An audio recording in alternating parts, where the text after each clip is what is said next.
This was posted on creepypasta.org by user Mr. Gator. Title: Sunset Park. I can honestly say this has been the hottest summer I have ever experienced. Not just in Pittsburgh, where I live, but throughout the entire country. Sweltering heat to the point where even the most avid outdoor enthusiasts such as myself have either had to shelter inside the comfort of an air-conditioned home or find times to get outside when one wouldn't expect to literally melt. A couple of nights ago, against my better judgment, I decided to go for an evening run in the heat.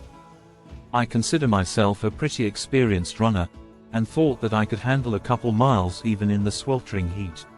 I was particularly excited to get out because apart from reading 88 degrees Fahrenheit on my phone, it was a beautiful summer night in western Pennsylvania. There was some cloud cover in the area that was creating a spectacular array of vermilion and rust, bleeding into soft pinks and even light magenta. It had to be about 8 p.m. when I started off for what the locals call Sunset Park. The park is formerly known as Mayer Park, but due to its proximity to a small bluff with stunning views of the sunset, the park has picked up a new moniker. Running on the back streets of my neighborhood, it is just over a mile from my house to the entrance to the park. On this night I found myself taking it somewhat easy, as I had run a 5-mile loop of a nearby lake the day before. It took me about 10 minutes to make it to Sunset Park. The whole time the light was fading and the sky was like something on a postcard. The park itself is at the end of a back road, surrounded on all sides by forests. It has a small baseball field with a paved path around the outside of its perimeter. Typically, I take a couple of loops around the path before heading back to my house the same way I had come. The other night in my run I noticed something that I hadn't really paid attention to in 3 years of living in this neighborhood and nearly 100 runs to the park. There, just before the chain blocking the vehicle entrance to the park, was a dead end sign. It's not your typical dead end. I remember thinking that to myself. There is actually another side entrance to the park that connects via a gravel parking lot, so I thought it particularly strange to have that sign. I also thought it really odd that I had never noticed the Crime Watch sign with the classic I logo on it as well. I guess I never really paid attention. I made my way into the park itself and started on my first of 2 loops around the baseball field. It was around this time when I started to feel as if something else was wrong. For starters, I didn't see a single other person out and about on this night.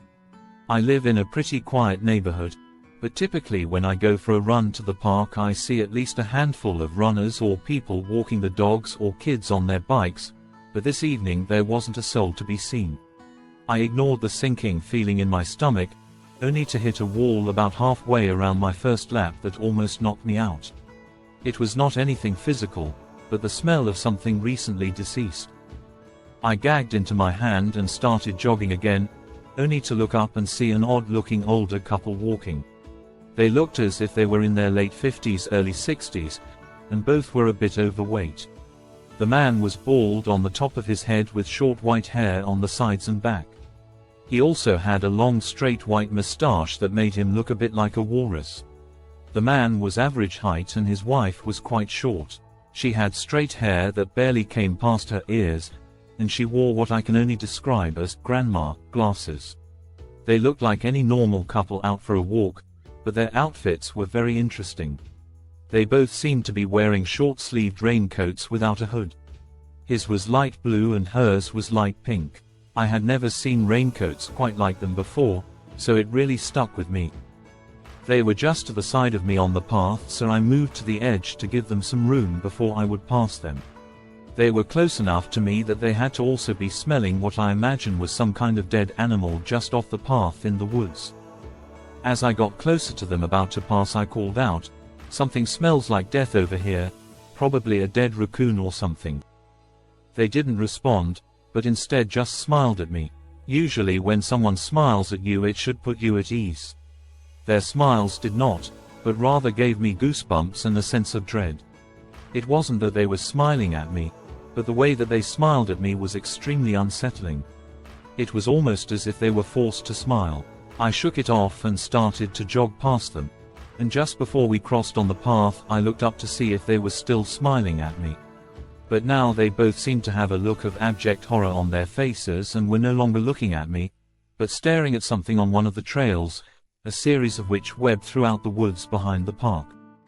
I continued my loop and began my second lap, ever present of the odd couple still frozen in fear just off the path. As I moved further from them, the smell of rot seemed to linger with me. It felt as if I was breathing in death itself. Normally, when something strange happens to me, my fight or flight kicks in and I hightail it for safety. However, I was determined to get my 2.5 miles in and didn't want to deviate from my typical course. I continued around the path in a clockwise fashion, getting closer to the couple.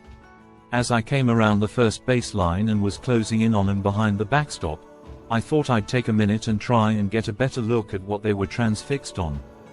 A few feet in front of me was the point where the path around the ball field met the entrance to the trails. The couple seemed to be looking into the woods at something on the trail. I decided to peek in and see what they were looking at. As I poked my head off the path and into the woods, the smell of death ratcheted up to a 10, and I decided this was definitely not worth my time to explore any further. I couldn't take my eyes off the couple for more than a few seconds, but when I went back to the path, they seemed to have vanished. I couldn't believe what I was seeing, or rather what I wasn't seeing. I stopped and looked into the woods off the path to see if maybe they had hidden there, but there was no sign of them anywhere. There were really only two options in my mind. They were Olympic-caliber sprinters masquerading as an elderly couple in suburban Pittsburgh. Something really strange was going on. I decided on the latter and upped my pace to try and get out of the park in a hurry. As I was leaving the park, the smell of death finally seemed to be fading, but my sense of unease continued. Dusk was settling in, and when I passed the dead end sign for a second time, I noticed the sun itself. Normally, you are not able to stare directly at the sun, even at sunset, but this evening I was able to see it crystal clear, and it was blood red. I have seen thousands of sunsets in my life, but never had I seen the sun blood red, especially just before sundown. Ever cognizant of something strange going on, to say I was in a heightened level of anxiety would be an understatement. My heart was pounding in my chest, I was struggling with every breath, I was pouring sweat, and I could not shake the sense that someone or something was following me.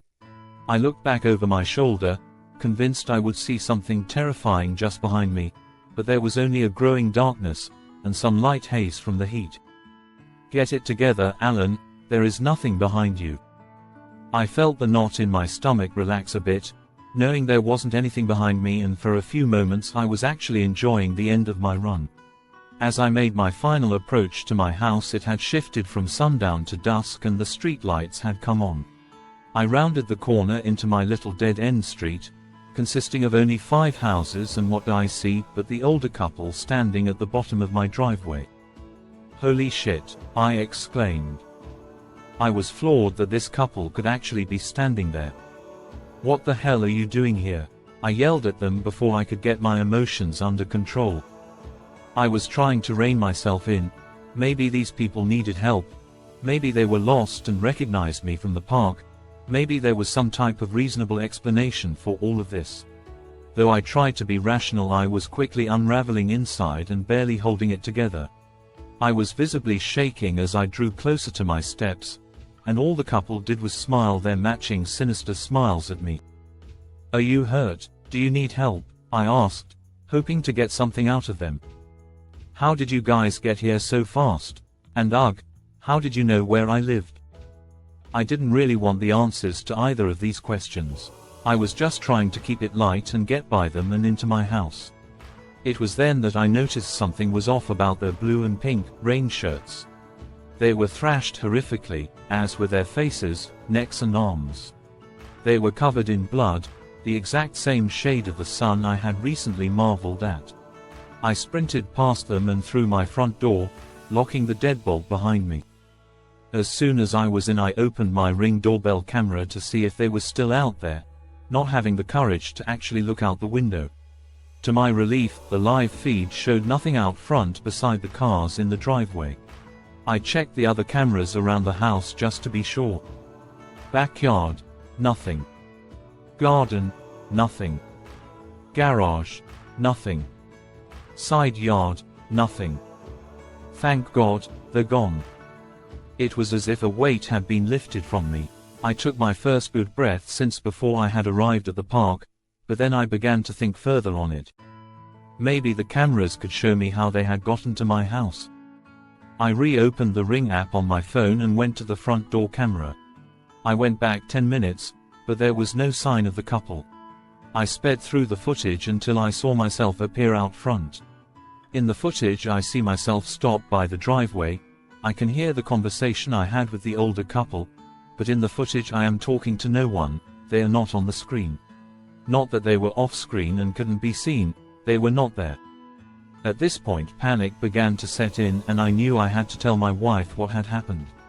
I ran upstairs to find her already in bed. "Hey babe, how was your run? Have you showered yet?" she asked as I stepped into our room. I tried explaining what had happened to her, telling her every detail including showing her the Ring video. She was not buying my story in the least. "You're an asshole, Alan. You know I hate scary stuff. I can't believe you'd go this far just to get a rise out of me." I continued to plead my case, but she just became more irritated with me. She told me to go shower and make sure the doors were locked.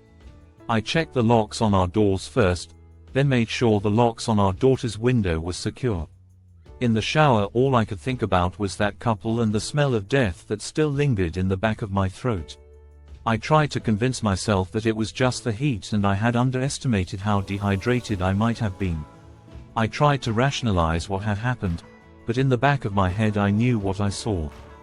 The next day my wife was still annoyed with me, not happy that I would try and scare her like that. I told her I was sorry, but that I really thought I saw that couple. She could tell that I was being sincere and she reassured me it must have been the heat. Plus, she said, who would ever wear pink and blue rain shirts on a day like yesterday?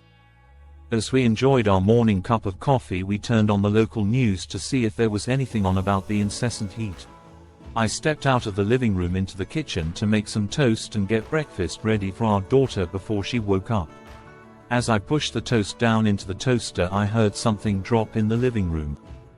"Alan," screamed my wife, "get in here." I rushed back to the living room to see my wife had dropped her coffee on the floor, but her hand was over her mouth and she was pointing at the TV screen. There, the top story of the hour was the headline. "Retired couple found mangled in local park." My heart stopped, because right above the news ticker at the bottom of the screen was a photo of the couple I had seen the night before, pictured in their blue and pink rain shirts, flashing their same sinister smiles.